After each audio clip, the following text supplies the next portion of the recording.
Hello. আরে মামা পুরা চিল অবস্থা। আর ঠিক আছে, ওকে, কোনো সমস্যা নাই। শুন, সারাদিন ঘুরমু ফিরুন, ভাই ব্রাদার মিলা চিল করুন বেটা।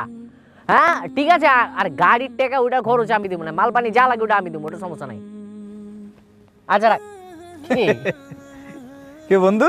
হ্যাঁ। চিলকাওয়া টাওয়া শকুনের কথা শুনলাম মনে হইতাছে। আরে বেটা চিল খাওয়া না, ব্যাপার হইতাছে কি, সামনে তো 31st, বুঝছস? চিন্তা করতেছি ভাই ব্রাদার মিলে একটু খাওয়া দাওয়া মোজ মাস্তি। খাওয়া দাওয়া? তাহলে তো আমিও আছি। আরে বেটা ওই খাওয়া দাওয়া না, তাহলে ব্যাপার হইতাছে গিয়া 31st তো মনে করছি আমরা ভাই ব্রাদার মিলে মোজ মাস্তি করুম, ঘুরমু ফিরমু, আতশবাজি, মনে কর যে আকাশটা পুরো রঙিন হয়ে যাবো, রঙিন একটা ভাইব নিয়া এই ঘুরা ফিরা ফুর্তি ফার্তি মোজ মাস্তি এটার ব্যাপারে কথা কইতাছিলাম আর কি, বুঝছস? এটা কি ঠিক হবে? ধর বেটা, এইসব ঠিক বেঠিকের কোনো কিছু বুঝাবুঝি নাই। তোর একটা ব্যাপার বুঝাই কই, এই যে নতুন বছরটা যদি মনে কর যে আমরা মৌজ মাস্তি দেওয়া শুরু করি, তাহলে মনে কর সারাটা বছর মৌজ মাস্তি আর চিলের উপর দেওয়া যাইব। এটা লাগে কাহিনী। এইসব অন্ধকারের যুগ, কুসংস্কারের যুগ কি এখনো আছে? আমরা যদি নতুন বছরে আনন্দ ফুর্তি দিয়ে মোজ মাস্তি দিয়ে আমন্ত্রণ জানাই, পুরানটা তো কাইন্দা কেটে বিদায় দেওয়া উচিত ছিল না? দেখ ভাই, ভাই ব্রাদার মিল্লা ঘুরমু, আনন্দ ফুর্তি করুম, মৌজ মাস্তি করুম, এই সবের ভিতরে এত কিছু চিন্তা করার কোনো দরকার আছে? অবশ্যই আছে। কেন আছে দেখ, এই দেখ। বাংলাদেশে গত 5 বছরে 31st নাইটের আতশবাজির কারণে 280টিরও বেশি অগ্নিকাণ্ডের ঘটনার পাশাপাশি শুধু গত বছর 2 শিশুর প্রাণহানি ঘটে। পাশাপাশি শব্দ দূষণ ও বায়ু দূষণে হার্টের রোগী বাড়ে ব্যাপক হারে।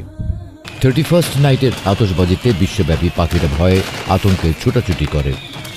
বুলগেরিয়াতে বিখ্যাত ফিঞ্চ পাখি, রোমের স্টার্লিং পাখি সহ হাজার হাজার পাখি মারা যায় এই রাতে। এই রাতে বিশ্বব্যাপী মদ বিক্রি কয়েকগুণ বেড়ে যাওয়ায় মাতাল অবস্থায় ড্রাইভিংয়ের ফলে সাধারণ দিনের চেয়ে এই দিনে অ্যাক্সিডেন্ট প্রায় 117% বেশি হয়। অ্যাক্সিডেন্টে প্রায় 42% মৃত্যুর কারণ মদ। অথচ বাংলাদেশে এই সময় প্রত্যন্ত জনপদের মানুষরা প্রচণ্ড শীতে খুব কষ্ট পায়।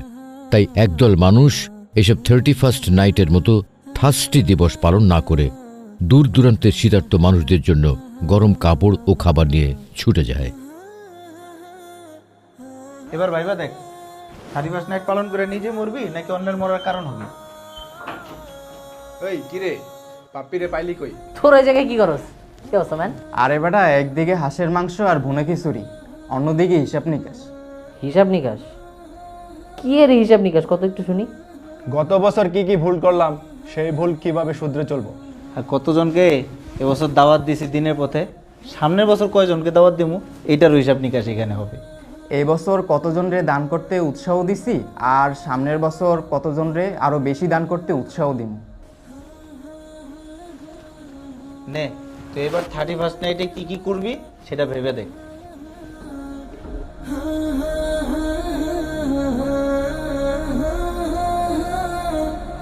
যে পরিমাণে গুণা করছি, গুণাগুলার হিসাব করুম আর গুণা থেকে বাইচে থাকার লাগে একটা প্ল্যান করুম, এগুলোর হিসাব করুম এবার।